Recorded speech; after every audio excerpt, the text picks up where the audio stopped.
तो ये है डायबिटीज़ की सीरीज़ का पहला वीडियो जहाँ पे हम मेनली 3 टॉपिक्स के बारे में जानेंगे।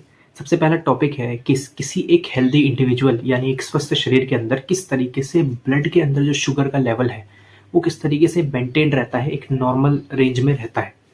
दूसरी चीज़ हम जानेंगे कि डायबिटीज़ में ऐसा क्या होता है कि ये जो लेवल है, ये बहुत ज़्यादा ऊपर-नीचे होने लग जाता है। तीसरी चीज़ जो सबसे ज़रूरी हम जानेंगे कि शुगर का लेवल बढ़ने की वजह से क्या दिक्कतें होती हैं। जिससे हमें ये सीख मिलेगी कि हमें क्यों शुगर के लेवल को मेंटेन करना चाहिए, क्योंकि बहुत से लोग मानते हैं कि बढ़ा रहने दो शुगर का लेवल, क्या ही हो रहा है उससे, हमें तो कुछ फ़र्क नहीं दिख रहा। पर हम बताएँगे किस तरीके से उससे क्या-क्या बड़ी-बड़ी कॉम्प्लिकेशंस आती हैं। तो सबसे पहला पार्ट है किस तरीके से एक हेल्दी इंडिविजुअल के अंदर, एक हेल्दी इंसान के अंदर सब कुछ मेंटेन रहता है। देखिए, आपने खाना खाया, आपकी बॉडी के अंदर शुगर का लेवल बहुत ज़्यादा बढ़ता है एक टाइम पे। लेकिन आपकी बॉडी क्या करती है कि कुछ चाबियाँ बनाती है, जिसे हम इंसुलिन कहते हैं। मान लीजिए ये एक इंसुलिन है। अब ये चाबी है किस ताले की? आपकी जो मसल्स होती हैं, यानी आपकी जो मांस होता है, उसमें कुछ ताले लगे होते हैं। ये चाबियाँ इन तालों को खोल देती हैं और जैसे ही ये ताले खुलते हैं, आपके ब्लड के अंदर जितना भी शुगर एक्स्ट्रा रहता है, ये सारा शुगर मसल्स के अंदर यानी आपकी मांस के अंदर जाके स्टोर हो जाता है। और बाद में जब आपको इस शुगर की, इस ग्लूकोज की ज़रूरत पड़ती है, ये यहीं से निकल कर जहाँ पे ज़रूरत होती है वहाँ तक चला जाता है। यानी एक हेल्दी इंडिविजुअल के अंदर ये ताला और चाबी बहुत इंपॉर्टेंट काम कर रहे हैं। इसी की वजह से शुगर का लेवल बढ़ रहा है या घट रहा है। अब हम जानते हैं किस तरीके से डायबिटीज़ के पेशेंट के अंदर ऐसी क्या दिक्कतें होती हैं कि उसमें शुगर का लेवल बढ़ जाता है। अब एक डायबिटीज़ के पेशेंट ने खाना खाया, उसके ब्लड के अंदर शुगर का लेवल बहुत ज़्यादा बढ़ा। उसकी बॉडी ने भी चाबियाँ बनाई, लेकिन ये जो चाबी हैं, ये एक अलग तरह की चाबियाँ बनी, जिसकी वजह से ये इस ताले को उतने अच्छे से खोल नहीं पाती। हालाँकि कुछ चाबियाँ इसे खोल भी देती हैं, लेकिन सारी जो चाबियाँ बनी हैं, वो इसे खोल नहीं पाती। हम इसे इस तरीके से मान सकते हैं कि इन जो चाबियों पे जंग लग जाता है, जिसकी वजह से वो इन तालों को खोल नहीं पाती। यानी जितना भी आपकी बॉडी में ब्लड के अंदर शुगर आया आपके खाने की वजह से, वो कहीं पर जाकर स्टोर नहीं हो पाता और वो आपके ब्लड के अंदर ही रह जाता है। इसीलिए जब आप शुगर का टेस्ट कराते हैं अपना खून देकर, तो उसके अंदर शुगर का लेवल बहुत ज़्यादा बढ़ा हुआ आता है। तीसरी जो सबसे इम्पोर्टेंट चीज़ है इस वीडियो की, वो है कि क्या-क्या कॉम्प्लिकेशन, क्या-क्या दिक्कतें होती हैं जो शुगर के लेवल बढ़ने की वजह से होती हैं। देखिए, ये जो शुगर बढ़ा हुआ है हमारे ब्लड के अंदर, ये क्या करता है, जो पाइप्स होती हैं जिसके अंदर खून बहता है, ये उन पाइप्स को खराब करने लगती हैं। अब 2 तरह की पाइप्स हमारी बॉडी के अंदर हैं। कुछ छोटी-छोटी पतली वेसल्स हैं और कुछ मोटी-मोटी बड़ी वेसल्स हैं। ये दोनों तरह की वेसल्स को, यानी दोनों तरह की पाइप्स को खराब करना शुरू करता है। सबसे पहले हम जानते हैं कि जब ये पतली पाइप्स को खराब करता है तो उससे क्या-क्या दिक्कतें आती हैं।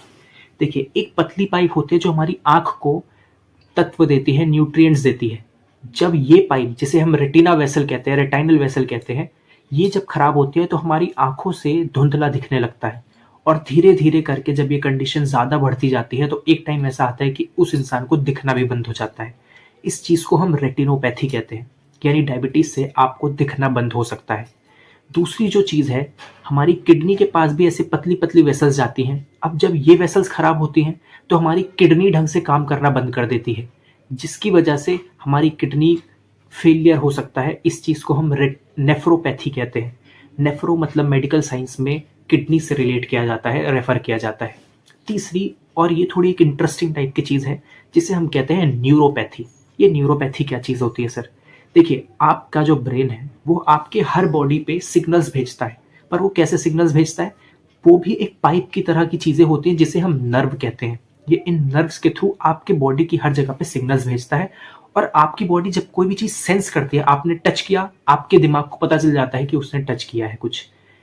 अब होता क्या है, इन नर्व्स को भी तो जिंदा रहने के लिए वेसल्स चाहिए, ब्लड चाहिए, ब्लड के अंदर से न्यूट्रिएंट्स चाहिए।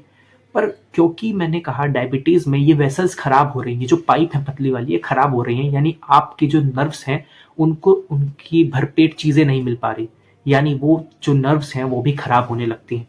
लेकिन क्या ये इतनी बड़ी दिक्कत है कि आप कोई चीज़ अगर फील नहीं कर पा रहे हो, तो आपको दिख तो रहा ही है कि यार मैं कुछ चीज़ टच कर रहा हूँ, तो इतनी ज़्यादा बड़ी कोई दिक्कत हमें लगता है कि ये है नहीं।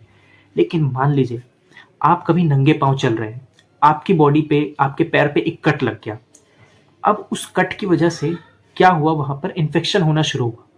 अब ये जो इन्फेक्शन है, नॉर्मली आपकी बॉडी क्या करती है, वहाँ पर आपके इम्यून सेल्स को भेजती है और उन्हें सही कर देती है। लेकिन ये इम्यून सेल्स आते कहाँ से हैं? ये इम्यून सेल्स खुद भी तो ब्लड वेसल्स के थ्रू आते हैं। यानी अगर आपके डायबिटीज़ हो रखा है जिसमें आपका ब्लड वेसल खराब हो गया है, तो वो इम्यून सेल्स वहाँ पर आ नहीं पाएंगे और ये इन्फेक्शन बढ़ता चला जाएगा। और क्योंकि आपको कुछ फील नहीं हो रहा, आपको पता भी नहीं चलेगा कि वहाँ पर इतना बड़ा इन्फेक्शन हो गया है। और ऐसी कंडीशन में जब बहुत ज़्यादा चीज़ एक्सेजरेट हो जाती है, बहुत ज़्यादा आगे बढ़ जाते हैं, तो आपको अपना पैर कटवाना भी पड़ सकता है।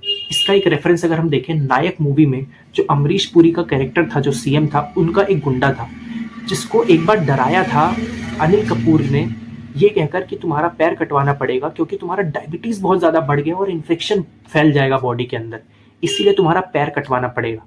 वहाँ पर इसी चीज़ का रेफरेंस था कि आपको फील नहीं हुआ आपके पैर में इन्फेक्शन था क्योंकि आपको न्यूरोपैथी हो रखी थी और अब वो इन्फेक्शन पूरी बॉडी में ना फैल जाए, इसीलिए आपको आपका पैर कटवाना पड़ेगा ताकि वो जो बैक्टीरिया का इन्फेक्शन है वो पूरी बॉडी में ना फैले। यानी आपको आपका पैर भी कटवाना पड़ सकता है अगर आपकी डायबिटीज़ बहुत ज़्यादा हो रखी है और प्लस आपको इन्फेक्शन हो गया है अगर आपके पैर वगैरह में। ये तो हो गई कुछ हमारी माइक्रो वेसल्स की बातें। अब कुछ हम मैक्रो वेसल्स यानी बड़े बड़े वेसल्स की बातें करते हैं। जैसे ऐसी वेसल्स जो आपके हार्ट को सप्लाई करती हैं, ऐसी वेसल्स जो आपके ब्रेन को सप्लाई करती हैं। अब अगर मान लीजिए इन वेसल्स में कोई दिक्कत होती है, और भी बहुत से फैक्टर्स होते हैं, जब अगर इन वेसल्स को दिक्कतें होती हैं तो इनमें एक थक्का बन जाता है जिसे हम एथेरोस्क्लेरोसिस कह सकते हैं। यानी मान लीजिए आपके ब्लड वेसल में एक इतना बड़ा थक्का बन गया है, यानी आपके जो वेसल का साइज था वो कम हो गया है। यानी अब जो आपका ऑर्गन था, इससे रिलेटेड जो ऑर्गन था, मान लीजिए ये वेसल हार्ट के पास लेकर जा रही थी, अब इस हार्ट को थोड़ा कम ब्लड मिला करेगा। लेकिन क्या इस हार्ट को बहुत ज़्यादा दिक्कतें होंगी नॉर्मल कंडीशन में जब आप नॉर्मल बैठे हैं, उठे हैं? नहीं, इतनी दिक्कतें नहीं।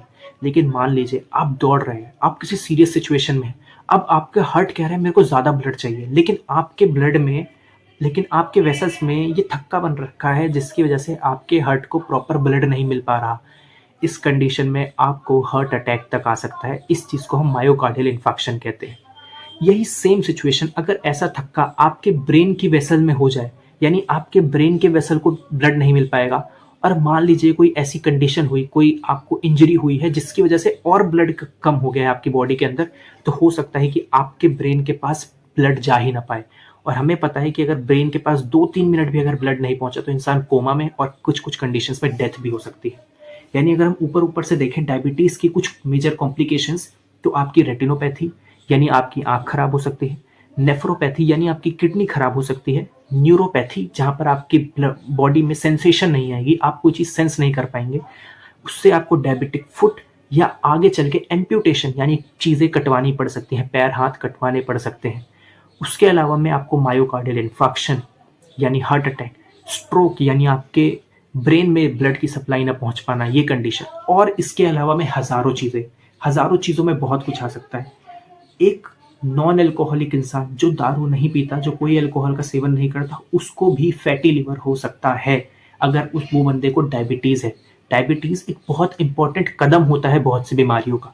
इसके अलावा में आपने देखा होगा कि हर डायबिटिक के पेशेंट को ब्लड प्रेशर की बीमारी हो ज़रूरी नहीं है, लेकिन मोस्ट ऑफ द केसेस में जब कोई हमारे पास डायबिटिक पेशेंट आता है उसको बीपी की बीमारी रहती है, उसको ब्लड प्रेशर बढ़ा हुआ रहता ही है। ऐसा क्यों? क्योंकि जो डायबिटीज़ है वो ब्लड वेसल्स को ख़राब कर रही है और बीपी उसी का ही एक काम उसी के थ्रू ही हो जाता है। और इसी तरीके से डायबिटीज़ बहुत सी बीमारियों में आगे मतलब एक कदम होता है। अगर किसी को डायबिटीज़ हो रखा है तो उस इंसान की हीलिंग यानी कोई अगर चोट लगी है तो उतनी जल्दी सही नहीं हो पाती। तो इस तरीके से हम समझ सकते हैं कि डायबिटीज़ कोई छोटी मोटी बीमारी नहीं है, ये एक बहुत ग्रुप ऑफ बीमारियों को जन्म दे सकती है। अगर आपको डायबिटीज़ नहीं है तो आपको आज से कंट्रोल करना शुरू करना चाहिए, और अगर आपको है तो आगे की कुछ वीडियोस में मैं बताऊंगा किस तरीके से लाइफस्टाइल मॉडिफिकेशन करके आप डायबिटीज़ को रिवर्स कर सकते हैं। रिवर्स इन द सेंस ये जो कॉम्प्लिकेशंस हैं, ये जो दुर्घटनाएं हैं इसकी वजह से हो सकती हैं, इन चीज़ों को आप कम कर सकते हैं।